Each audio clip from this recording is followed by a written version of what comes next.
Welcome friends, knowledge ভার্সেটাইলে সবাইকে স্বাগত জানাই। গ্রামারের ডাউট ক্লিয়ার করতে চ্যানেলটি অবশ্যই সাবস্ক্রাইব করবে এবং নোটিফিকেশন পেতে বেল বাটনটি অ্যাক্টিভ করে দেবে। আজ আমরা কন্ডিশনাল সেন্টেন্স নিয়ে আলোচনা করব এবং আজকের আলোচনায় থাকবে ফার্স্ট কন্ডিশন অর্থাৎ ফার্স্ট কন্ডিশনাল সেন্টেন্স। কন্ডিশনাল সেন্টেন্সকে মূলত 5 ভাগে ভাগ করা হয়: zero conditional sentence, first conditional sentence, second conditional sentence, third conditional sentence এবং মিক্সড কন্ডিশনাল সেন্টেন্স। আজ আমাদের পার্ট 2 অর্থাৎ ফার্স্ট কন্ডিশনাল সেন্টেন্স। চলো মূল আলোচনায় এসে আমরা বিস্তারিত জানি। কন্ডিশনাল সেন্টেন্স, আজ আমরা জিরো কন্ডিশনাল সেন্টেন্সের পর দ্বিতীয় পার্টে ফার্স্ট কন্ডিশনাল সেন্টেন্স নিয়ে আলোচনা করব। প্রথমে ডেফিনেশনটা একটু জেনে নিই। যে শর্তে বর্তমান পরিস্থিতির উপর নির্ভর করে, এটা মনে রাখবে, বর্তমান পরিস্থিতির উপর বা বর্তমান শর্তের উপর নির্ভর করে ভবিষ্যতে যে বাস্তব নির্ভর ঘটনা ঘটার সম্ভাবনা থাকে সেই শর্তকে ফার্স্ট কন্ডিশনাল সেন্টেন্স বলে। আমি আবার একটু বুঝিয়ে দিই।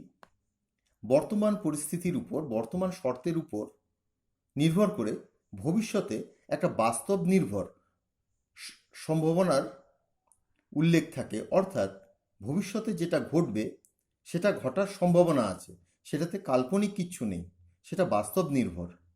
তো তেমন শর্তকেই আমরা ফার্স্ট কন্ডিশনাল সেন্টেন্সের মধ্যে রাখি। এবার দেখো এর গঠন প্রক্রিয়াটা কি। গঠন প্রক্রিয়াটা তুমি ইফ বা হোয়েন দিয়ে শুরু করবে। ইফ মানে যদি, হোয়েন মানে যখন। তো তারপর তুমি সাবজেক্টটা বসাবে, তারপর ভার্বের প্রেজেন্ট ফর্ম। সাবজেক্ট যদি থার্ড পারসন সিঙ্গুলার নাম্বার হয় তবে ভার্বের শেষে এস বা ইএস হবে। তারপর একটা কমা। এখানে ইফ মানে যদি, কমা মানে তবে, হোয়েন মানে যখন, কমা মানে তখন। এখানে অন্য কোনো শব্দ কিন্তু বসানো যাবে না, দেন টেন কিছু বসানো যাবে না।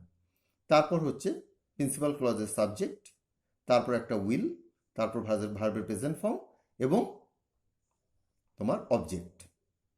এটাকে আমি যদি অন্যভাবে বলি, অন্য ভাষায়, তো তুমি ইফ বা হোয়েন দিয়ে বাক্যটাকে শুরু করবে।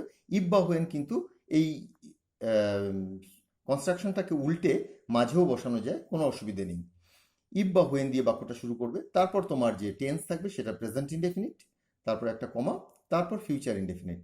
এখানে খেয়াল করে দেখো যে ভার্বের শেষে এস বা ইএস যদি থার্ড পারসন সিঙ্গুলার নাম্বার হয়, বুঝতেই পারছো প্রথম পার্টটা প্রেজেন্ট ইনডেফিনিট এবং দ্বিতীয় পার্টটা ফিউচার ইনডেফিনিট। এই হচ্ছে তোমাদের মূল কনস্ট্রাকশন। অর্থাৎ জিরো কন্ডিশনালে তোমরা যেমন দেখেছিলে প্রথম পার্ট প্রেজেন্ট ইনডেফিনিট এবং দ্বিতীয় পার্টও প্রেজেন্ট ইনডেফিনিট, কিন্তু এখানটায় প্রথম পার্ট প্রেজেন্ট ইনডেফিনিট, কিন্তু সেকেন্ড পার্ট যেটা থাকবে অর্থাৎ প্রিন্সিপাল ক্লজ ইফ বা হোয়েনের সাথে যেটা থাকবে সেটা হচ্ছে প্রেজেন্ট ইনডেফিনিট এবং তারপর প্রিন্সিপাল ক্লজে যেটা থাকবে সেটা হচ্ছে ফিউচারে থাকবে, মূলত ফিউচারে। ফিউচারে না থাকলেও তোমার উইলের পরিবর্তে মডেলের, অন্যান্য মডেলের ব্যবহার হবে। এবার দেখো এক্সাম্পলটা দেখো। তুমি যদি ভালো করে পড়াশোনা করো তবে তুমি পাশ করবে।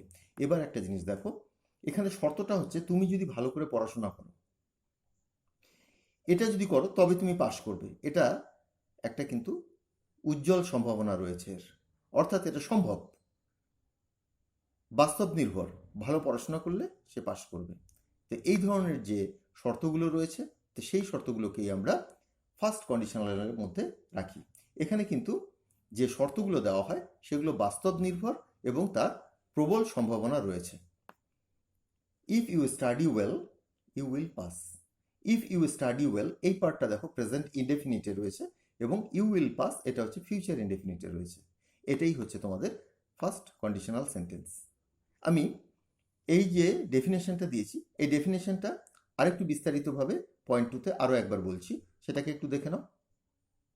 একটু আগে যেটা বলেছি যে ভবিষ্যতে যেটা হওয়ার প্রবল সম্ভাবনা রয়েছে, এমন সম্ভাবনা যখন কোনো শর্তের মাধ্যমে প্রকাশ পায় তখন তাকে ফার্স্ট কন্ডিশনাল সেন্টেন্সের মধ্যে রাখতে হয় এবং তার ইফ বা হোয়েন ক্লজের সাথে যেটা থাকবে সেটা হচ্ছে প্রেজেন্ট ইনডেফিনিট এবং প্রিন্সিপাল ক্লজে যেটা থাকবে সেটা হচ্ছে ফিউচার ইনডেফিনিট।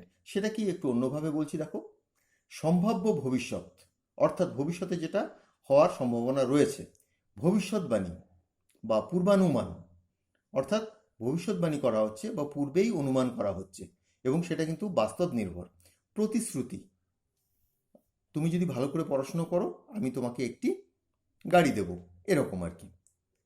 সাবধান বাণী, কোনো কিছু নিয়ে কাউকে সাবধান করা। তুমি যদি র্যাশ ড্রাইভিং করো, তুমি যদি জোরে গাড়ি চালাও, তবে তোমার অ্যাক্সিডেন্ট হবে। তো এটাও কিন্তু বাস্তব নির্ভর, কিন্তু সাবধান বাণী। প্রস্তাব, তুমি যদি একটি কেন আরও একটি ফ্রি পাবে। তো এটা হচ্ছে প্রস্তাব। আর এই যতগুলোই হোক না কেন, এগুলো কোনোটাই কাল্পনিক নয়, বাস্তব নির্ভর। এটাকে মনে রাখতে হবে, বাস্তব নির্ভর। এই শর্তের ফার্স্ট কন্ডিশনালের একটা বড় শর্ত হচ্ছে যে এটা কিন্তু বাস্তব নির্ভর এবং এটা হওয়ার প্রবল সম্ভাবনা রয়েছে ইত্যাদি ফার্স্ট কন্ডিশনাল সেন্টেন্সের অন্তর্ভুক্ত। তো বুঝতে পারলে কি কি? সম্ভাব্য ভবিষ্যৎ, ভবিষ্যতে যেটা হওয়ার সম্ভাবনা রয়েছে। ভবিষ্যৎবাণী বা পূর্বানুমান, হয়তো মেঘ কালো হয়ে এসছে, তো এখন বৃষ্টিপাত হবে, অর্থাৎ বৃষ্টি হওয়ার প্রবল সম্ভাবনা রয়েছে। প্রতিশ্রুতি, তুমি যদি ভালো করে পড়াশোনা করো আমি তোমাকে একটি গল্পের বই দেব, অর্থাৎ দেওয়ার সম্ভাবনা রয়েছে। সাবধান বাণী, প্রস্তাব ইত্যাদি। তো এগুলোকে সব ফার্স্ট কন্ডিশনাল সেন্টেন্সের মধ্যে রাখবে। তো আরও একটু ডিটেলে তোমরা জানতে পারলে যে কোন কোন বাক্যগুলোকে তোমরা ফার্স্ট কন্ডিশনাল সেন্টেন্সের মধ্যে রাখবে, এবং এক্ষেত্রে তোমরা যে ইফ বা হোয়েন ক্লজের সাথে যে পার্টটাকে রাখবে সেটা প্রেজেন্ট ইনডেফিনিট, এবং প্রিন্সিপাল ক্লজ অর্থাৎ এর পরের যে পার্টটা সেটাকে তোমরা মূলত ফিউচারের সাথে রাখবে, উইল দিয়ে করবে। কিন্তু কিছু কিছু ক্ষেত্রে হওয়ার সম্ভাবনা যদি কম থাকে, তো সেক্ষেত্রে তোমরা এর পরিবর্তে মডেলের ব্যবহার করতে পারো। সেক্ষেত্রে মে, মাইট, ক্যান এগুলোর ব্যবহার করতে পারো। অর্থাৎ উইল হচ্ছে প্রবল সম্ভাবনা, যদি সম্ভাবনা একটু কমে যায় তবে মে, মাইট, ক্যানের ব্যবহার তোমরা করতে পারো। ক্যান যদিও সামর্থ্যকে নির্দেশ করে, ইত্যাদির ব্যবহারও করা যায়। তো আশা করি এই জায়গাটাকে বুঝতে পারলে। এবার আমরা এক্সাম্পলে চলে আসছি। সে যদি আমাকে সাহায্য করে তবে আমি চিঠিটি লিখতে পারি। খেয়াল করে দেখো, সে আমাকে সাহায্য করলে আমি চিঠিটি লিখতে পারি, এটা বাস্তব নির্ভর। অর্থাৎ আমার সামর্থ্য নেই, কিন্তু যদি সে আমাকে সাহায্য করে তবে আমি লিখতে পারি। তো এই যে দ্বিতীয় পার্ট যেটা রয়েছে, এটা কিন্তু বাস্তব নির্ভর, কাল্পনিক নয়। আবার এটা কিন্তু কোনো বৈজ্ঞানিক সত্যও নয়, এটা চিরন্তন সত্যও নয় যে আমরা এটাকে জিরো কন্ডিশনালে নেব। এটা ফার্স্ট কন্ডিশনালে সেই জন্যই নিচ্ছি যে বাস্তব নির্ভর একটা শর্তকে নির্দেশ করছে। যেমন ধরো, তুমি যদি আমাকে টাকা দাও তবে আমি গাড়িটি কিনতে পারি, তবে আমি গাড়িটি কিনবো। তো একটা স্বাভাবিক শর্ত, এটা বাস্তব নির্ভর। আমার কাছে টাকা নেই, তুমি যদি টাকা দাও তবে আমি গাড়িটি কিনবো। তো এই ধরনের বাক্য কি তুমি ফার্স্ট কন্ডিশনালে রাখবে। দেখো, সে যদি আমাকে সাহায্য করে, ইফ হি হেল্পস মি, এই পার্টটা প্রেজেন্ট ইনডেফিনিটে রয়েছে, তাই হিটা থার্ড পার্সন সিঙ্গুলার নাম্বার। তোমরা জানো হি, শি, ইট এবং যে কোনো নাম থার্ড পার্সন সিঙ্গুলার নাম্বার হয়, এবং হেল্পের শেষে এস বসলো। If he helps me I may write the letter, এখানে মে রয়েছে, তবে আমি চিঠিটি লিখতে পারি, মানে লেখার সম্ভাবনা রয়েছে, তবে আমি অবশ্যই লিখব এরকম নয়, লেখার সম্ভাবনা রয়েছে। তো সেই জন্য এখানে মেয়ের ব্যবহার হলো। আমি এখানে কিন্তু একবার বলে দিয়েছি যে উইলের পরিবর্তে আমরা মে, মাইট, ক্যান ইত্যাদির ব্যবহার করতে পারি। আচ্ছা, নেক্সট এক্সাম্পল দেখো। যদি তিনি না আসেন, দেখো নেগেটিভ, যদি তিনি না আসেন তবে তুমি বইটি পাবে না। পুরোটাই দুটোই নেগেটিভ। তো তোমরা প্রেজেন্ট ইনডেফিনিটের নেগেটিভ কীভাবে করে সেটা তোমাদের জানা আছে, এবং ফিউচার ইনডেফিনিটের নেগেটিভ কীভাবে করে সেটাও তোমাদের জানা আছে। If he does not come, যদি তিনি না আসেন, থার্ড পার্সন সিঙ্গুলারের জন্য ডু নট না বসে ডাজ নট বসলো। If he does not come, comma, কমার অর্থ তবে। এখানে তবের জন্য তোমরা কিন্তু অন্য কোনো শব্দ দিও না, এখানে দেন, টেন ইত্যাদি দিও না। If he does not come, যদি সে না আসে, comma, you will not get the book, তুমি বইটি পাবে না। একটা পরিষ্কার সম্ভাবনা, বাস্তব নির্ভর সম্ভাবনা, তিনি যদি না আসেন তবে তুমি বইটি পাবে না। তো এখানে প্রথম পার্ট যেটা, সেটা প্রেজেন্ট ইনডেফিনিট, এবং দ্বিতীয় পার্ট যেটা, প্রিন্সিপাল পার্ট, সেটা হচ্ছে ফিউচার ইনডেফিনিট। তো তোমাদের এমন মনে হতে পারে যে ফার্স্ট কন্ডিশনালে রাখবো কেন এটাকে। আরও কন্ডিশনাল সেন্টেন্সগুলো যখন পড়বে তখন দেখতে পাবে যে এর পরবর্তী যে কন্ডিশনালগুলো রয়েছে সেগুলো সবই কাল্পনিক। তো এটা কিন্তু এই সম্ভাবনাটা বাস্তব নির্ভর, অর্থাৎ বাস্তবে এটা হওয়া সম্ভব এবং সম্ভাবনা রয়েছে, অতএব সেই জন্য এটা ফার্স্ট কন্ডিশনালে রয়েছে। যখন তুমি বরফকে গরম করবে বরফ গলবে, এই সেন্টেন্সটা কিন্তু তোমরা জিরো কন্ডিশনালে পেয়েছ। যখন তুমি বরফকে গরম করো তখন বরফ গলে, এটা একটা সায়েন্টিফিক ফ্যাক্ট। সেটাকে দেখো এখানটায় আমরা ফার্স্ট কন্ডিশনালের মধ্যে রেখেছি। একটা জিনিস মনে রাখবে, জিরো কন্ডিশনালের অনেক বাক্যই বা বেশিরভাগ বাক্যই তোমরা ফার্স্ট কন্ডিশনালে রাখতে পারো, কিন্তু ফার্স্ট কন্ডিশনালের সমস্ত বাক্যকে কিন্তু জিরো কন্ডিশনালে রাখতে পারো না। তো এখানে আমি দেখো লিখে দিয়েছি এখানে একটু, যখন তুমি বরফকে গরম করবে বরফ গলবে, এটা একটা সায়েন্টিফিক ফ্যাক্ট। কিন্তু এখানে আমরা ফার্স্ট কন্ডিশনালে এটা কেন দেখিয়েছি দেখো, এখানে লিখে দিয়েছি যে অনেক সময় এইগুলো অ্যাডভাইস অর্থাৎ উপদেশ, ওয়ার্নিং সতর্কীকরণ, ইনস্ট্রাকশন কোনো কিছুর নির্দেশ, রিমাইন্ডার বা রিমাইন্ডিং কোনো কিছু মনে করিয়ে দেওয়া অর্থেও কিন্তু আমরা জিরো কন্ডিশনালের যেই সেন্টেন্সগুলো রয়েছে সেগুলোকে আমরা ফার্স্ট কন্ডিশনালে ব্যবহার করতে পারি। When you heat the ice will melt.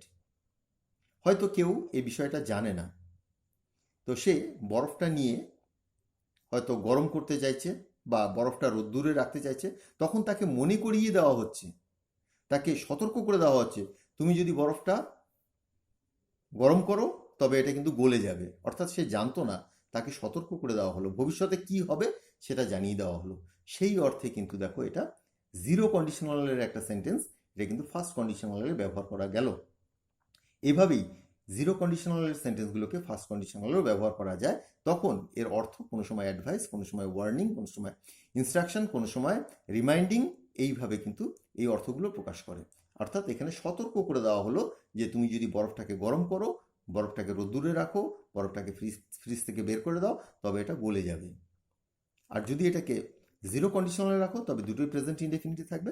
তখন একটা জেনারেল স্টেটমেন্ট, একটা সায়েন্টিফিক ফ্যাক্ট, বরফকে যদি গরম করা হয় বরফ গলে যায়, একটা ফ্যাক্ট, একটা স্টেটমেন্ট। কিন্তু এখানে কাউকে বলা হচ্ছে তুমি এটা করলে ভবিষ্যতে এটা হবে। ভবিষ্যতে কি হবে, কি হওয়ার সম্ভাবনা রয়েছে, প্রবল সম্ভাবনা রয়েছে, সেটা যখন বোঝাতে হবে তখন জিরো কন্ডিশনাল সেন্টেন্সও কিন্তু ফার্স্ট কন্ডিশনালে ব্যবহার হয়। সেটাই এখানে দেখানো হলো। এর পরবর্তী আমার যে আরেকটা ভিডিও আসবে সেখানে আমি এটা নিয়ে আরেকটু বলে দেবো তোমাদেরকে। যদি তুমি দৌড়াও তবে তুমি তাড়াতাড়ি পৌঁছাবে। দেখো, দৌড়লে তুমি তাড়াতাড়ি পৌঁছাবে, প্রবল সম্ভাবনা রয়েছে, বাস্তব এটা, অতএব এখানে এটা first conditional. If you run you will reach earlier. নিশ্চয়ই এতক্ষণ ধরে দেখে বুঝতে পেরেছো, ইফ ইউ রান যদি তুমি দৌড়াও, ইউ উইল রিচ আর্লিয়ার। যদি দেখো এই বাক্যটাকে উল্টে দাও, ইউ উইল রিচ আর্লিয়ার, তুমি তাড়াতাড়ি পৌঁছে যাবে, ইফ ইউ রান যদি তুমি দৌড়াও। তো এখানে একটা জিনিস মনে রাখবে, ইফের সাথে যে বাক্যাংশটা থাকবে সেটাই কিন্তু তোমার প্রেজেন্ট ইনডেফিনিট হবে, এবং অন্যটা সেটা প্রিন্সিপাল ক্লজ, সেটা কিন্তু তোমার ফিউচারে থাকবে বা সেখানে মডেলের ব্যবহার হবে। তো তুমি এই সেন্টেন্সগুলোর যে ফার্স্ট কন্ডিশনাল কেন হচ্ছে, কারণ এটা হচ্ছে বাস্তব নির্ভর সম্ভাবনা, এবং অনেক ক্ষেত্রে ভবিষ্যৎবাণী, অনেক ক্ষেত্রে সতর্ক করে দেওয়া, অনেক ক্ষেত্রে সাবধানবাণী, অনেক ক্ষেত্রে প্রস্তাব ইত্যাদি প্রকাশ করছে। চলো পরবর্তী আরও কিছু উদাহরণ দেখে নিই। 7 নম্বর এক্সাম্পলটা দেখো, সে যদি না আসে তবে কি আমি তার জন্য অপেক্ষা করব। এবার দেখো এখানেও কিন্তু যদি তবের ব্যবহার রয়েছে, অর্থাৎ ইফের ব্যবহার হবে, কিন্তু এখানে একটা হচ্ছে নেগেটিভ আর একটা হচ্ছে ইন্টারোগেটিভ সেন্টেন্স। তো কীভাবে করবে, তোমরা নেগেটিভ ইন্টারোগেটিভ করতে জানো। নেগেটিভ করতে গেলে প্রেজেন্ট ইনডেফিনিটে ডু নট বা ডাজ নটের ব্যবহার হয়, আর যদি ইন্টারোগেটিভ করতে হয় তবে তোমার যে অক্সিলারি ভার্ব এখানে উইল, সেটা সাবজেক্টের পূর্বে বসাবে, আর কিছুই নয়। সে যদি না আসে, if he does not come, তবে কি আমি তার জন্য অপেক্ষা করব, will I wait for him. শর্তটা দেখো, যদি সে না আসে তবে কি আমি তার জন্য অপেক্ষা করব। তো এখানেও যে না আসলে তার জন্য আমার অপেক্ষা করাটা সম্ভব, সম্ভাবনা রয়েছে, এবং এটা একটা প্রশ্নবোধক বাক্য। তো সম্ভাবনা রয়েছে, কিন্তু যেহেতু এটা প্রশ্নবোধক বাক্য তাই উইলটাকে সামনে বসাতে হলো, কিন্তু তোমাদের এটা ফার্স্ট কন্ডিশনাল সেন্টেন্সের মধ্যেই আসলো। তো দেখলে কিভাবে একটা নেগেটিভ পার্ট, একটা ইন্টারোগেটিভ পার্ট, এটা হচ্ছে অবজেক্টিভ টাইপ ইন্টারোগেটিভ পার্ট। 8 নম্বরটা দেখো, তুমি যদি না বলো তবে আমি জানবো কিভাবে। একই রকম, এখানে একটা নেগেটিভ আছে, এখানে একটা ইন্টারোগেটিভ আছে, কিন্তু এটা WH ইন্টারোগেটিভ। দেখো, ইফ ইউ ডু নট সে, যদি তুমি না বলো, হাউ উইল আই নো, আমি কিভাবে জানবো। একই রকম, এটা প্রেজেন্ট ইনডেফিনিটের নেগেটিভ, এটা ফিউচার ইনডেফিনিটের ইন্টারোগেটিভ WH ওয়ার্ড দিয়ে, হাউ উইল আই নো, কিভাবে আমি জানবো। স্বাভাবিকভাবেই তুমি না বললে আমার জানার কথা নয়, জানার সম্ভাবনা নেই, তো অতএব সেন্টেন্সটা তোমাদের ফার্স্ট কন্ডিশনালের মধ্যে পড়লো। কিন্তু দেখো এখানে নেগেটিভ এবং ইন্টারোগেটিভ, WH ইন্টারোগেটিভ। তুমি যদি না আসো আমি খেলতে যাব না, দুটোই negative. If you do not come I will not go to play. তো এখানে ইফ বা হোয়েন দিয়ে তোমরা এই সেন্টেন্সগুলোকে তৈরি করবে এবং এগুলো হচ্ছে বাস্তব নির্ভর শর্ত, এমন শর্ত যেটা বাস্তবে হওয়ার সম্ভাবনা রয়েছে প্রবল। যদি তুমি পড়তে না যাও তবে শিক্ষক কি বাড়িতে আসবে? যদি তবের ব্যবহার, প্রথম পার্টটা তোমার প্রেজেন্ট ইনডেফিনিট, তারপর একটা future indefinite. If you do not go to read, negative present ইনডেফিনিটের will teacher come to your home, শিক্ষক কি তোমার বাড়িতে আসবে? ফিউচার ইনডেফিনিটের তোমার ইন্টারোগেটিভ সেন্টেন্স, যদি যদি আকাশ কালো হয় তবে কি বৃষ্টি হতে পারে? তবে বৃষ্টি হতে পারে, প্রশ্ন নয়, সাধারণ সেন্টেন্স। এটা দেখো পূর্বানুমান, যদি আকাশ কালো হয় তবে বৃষ্টি হতে পারে। তা আকাশ কালো দেখে আমি বুঝতে পারছি বৃষ্টি হতে পারে। If the sky gets dark, যদি আকাশ কালো হয়, ইট মে রেইন, বৃষ্টি হতে পারে। এটা আমার ভবিষ্যৎবাণী বা পূর্বানুমান, বৃষ্টি হওয়ার সম্ভাবনা রয়েছে, প্রবল সম্ভাবনা রয়েছে আকাশ কালো হয়ে গেলে। 12 নম্বর এক্সাম্পলটা দেখো, যখন তুমি বড় হবে তখন আমি তোমাকে একটি বাইক দেব। এটা দেখো একটা প্রতিশ্রুতি। তো এর আগে আমি বলেছি পূর্বানুমান, প্রতিশ্রুতি, হ্যাঁ, ভবিষ্যৎবাণী ইত্যাদির ক্ষেত্রে এই সেন্টেন্সগুলোর ব্যবহার করা যেতে পারে। When you will grow up, যখন তুমি বড় হবে, I will give you a bike, আমি তোমাকে একটি বাইক দেবো, একটা প্রতিশ্রুতি। এই ধরনের ক্ষেত্রেও যেটা বাস্তবে সম্ভব, যে তুমি বড় হলে আমি তোমাকে একটি বাইক দেবো, এটা বাস্তবে সম্ভব। নেক্সট এক্সাম্পলটা দেখো, যদি তুমি গাড়ি আস্তে না চালাও তোমার দুর্ঘটনা ঘটতে পারে। এটা ওয়ার্নিং, সতর্ক করে দেওয়া। যদি তুমি গাড়ি আস্তে না চালাও তোমার দুর্ঘটনা ঘটতে পারে। নেগেটিভ প্রথমটা, if you do not drive slowly you may face accident. দ্বিতীয়টা দেখো মেয়ের ব্যবহার রয়েছে, কারণ উইল দিলে অবশ্যই দুর্ঘটনা ঘটবে, কিন্তু এখানে ঘটতে পারে, সম্ভাবনা রয়েছে, তাই আমরা মেয়ের ব্যবহারটা এখানে দেখলাম, ইউ মে ফেস অ্যাক্সিডেন্ট। তোমরা বুঝতে পারছো যে পূর্বানুমান, প্রতিশ্রুতি, সতর্কবাণী। চলো পরবর্তী এক্সাম্পলগুলো দেখি। 14 নম্বর এক্সাম্পলটা দেখো, এটা তুমি যদি একটি কেনো তবে আরেকটি বিনামূল্যে পাবে। প্রস্তাব, বিভিন্ন শপিং মলে এই জাতীয় প্রস্তাবগুলো থাকে, এটা প্রস্তাব এবং এটা বাস্তব নির্ভর প্রস্তাব। একটি কিনলে আরেকটি সত্যিই তারা ফ্রি দেয় এবং এটা সম্ভাবনা প্রবল, অতএব এটা আমরা ফার্স্ট কন্ডিশনাল সেন্টেন্সের মধ্যেই রাখবো। If you buy one, present indefinite, you will get another free, তুমি আরেকটি বিনামূল্যে পাবে। তো এটা ফিউচার ইনডেফিনিট, এটা হচ্ছে প্রেজেন্ট ইনডেফিনিট। তোমরা বিস্তারিত বিভিন্নভাবে নেগেটিভ, ইন্টারোগেটিভ, WH কোশ্চেন বিভিন্নভাবে তোমরা ফার্স্ট কন্ডিশনাল সেন্টেন্সকে কিভাবে গঠন করতে হয় সেটা দেখলে।